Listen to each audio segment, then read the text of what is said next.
Après leur participation à l'examen du Bénin au Comité des droits de l'homme à Genève en octobre 2015, les organisations de la société civile font la restitution des travaux. Le rapport des travaux de l'examen du Bénin à cette rencontre internationale est présenté aux organisations de la société civile qui n'étaient pas au rendez-vous.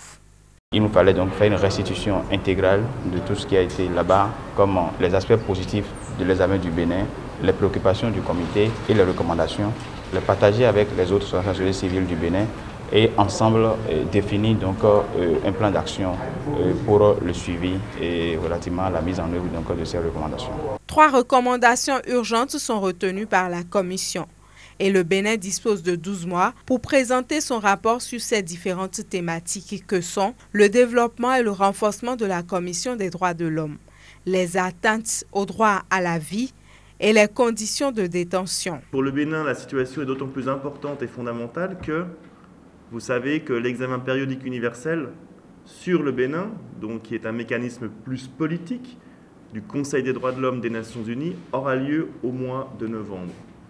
Nous voilà donc avec un outil extrêmement utile en termes de plaidoyer, en termes de levier politique pour rappeler au Bénin ses obligations et pour rappeler, le cas échéant, les recommandations qui ont été prises. Les initiatives de la société civile béninoise dans ce cadre sont soutenues par le Centre pour les droits civils et politiques. Nous allons, dans le cadre de l'atelier qui s'ouvre ce jour, partager avec les Béninois les bonnes pratiques qu'ils peuvent utiliser justement pour que, dans le cadre du plaidoyer qu'ils vont mener, en allant vers les autorités, en communiquant avec la population, en allant vers les médias, quelles sont les bonnes pratiques que nous avons observées dans les autres pays et qui peuvent être domestiquées afin qu'au final, on puisse dire que le travail du comité a fait obtenir des avancées au Bénin. À la fin donc de cette séance, les organisations de la société civile disposeront d'un plan d'action et d'une stratégie de mise en œuvre des recommandations.